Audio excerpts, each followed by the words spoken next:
You ever notice how some people don't just leave? They erase themselves from your life.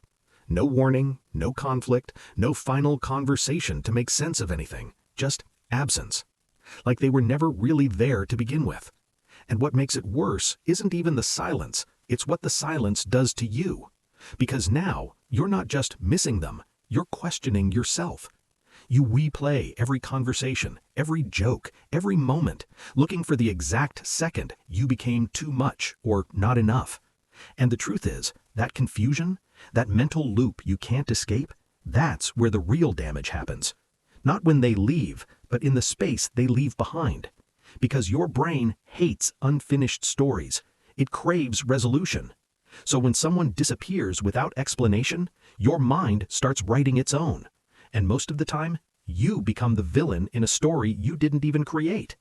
They lost interest because I wasn't good enough. I should have acted differently. I should have seen the signs.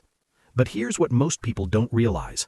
People who disappear like this often do it because they can't face themselves.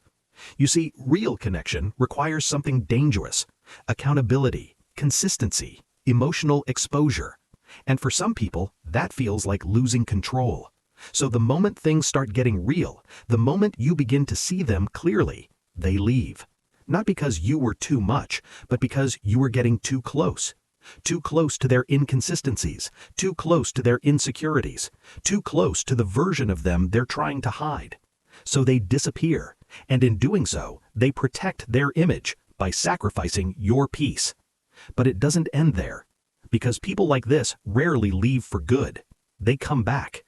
Not when you need closure, not when you're hurting, not when you're confused. They come back when they feel like it, when they're bored, when they're lonely, when whatever distracted them no longer fulfills them.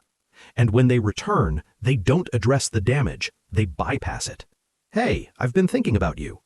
As if silence didn't happen, as if confusion didn't exist, as if you weren't left alone trying to make sense of something that never made sense. And here's where it gets psychologically dangerous. Because a part of you feels relieved. Relieved they came back. Relieved you weren't forgotten. Relieved that maybe it meant something after all. And that relief is what keeps you stuck. Because now you're not responding from clarity. You're responding from emotional withdrawal. They took something away, your attention, your connection, your sense of certainty, and then gave it back. And your brain registers that as reward. That's not love. That's conditioning. It's the same psychological pattern behind addiction. Unpredictable rewards create the strongest attachments, not consistency, not stability, uncertainty. So the more they disappear and reappear, the more emotionally hooked you become. Not to who they are, but to how they make you feel when they return. And slowly, you start lowering your standards. You accept late replies. You accept inconsistency. You accept complexity disguised as understanding. Because you're no longer chasing connection, you're chasing relief. And the most dangerous part, you start calling it understanding. I get them. They've been through a lot. They just need time. But what you're really doing is abandoning yourself to keep someone who already showed you they can walk away without a word. And here's the shift most people never make. It's not about why they disappear. It's about why you feel the need to welcome them back like nothing happened. Because people who do this don't test your love, they test your boundaries. And every time you let them back in without accountability, you teach them something. That your silence is negotiable, that your feelings are flexible, that your presence is always available. So they don't change. Why would they? There are no consequences, only access. And eventually, you become a place they visit, not a person they value.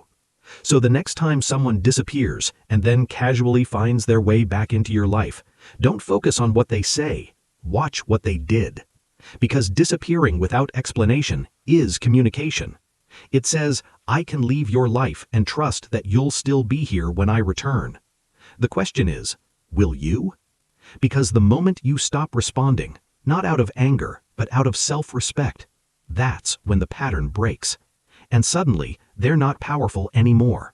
They're just someone who couldn't handle consistency, trying to reconnect with someone who finally can.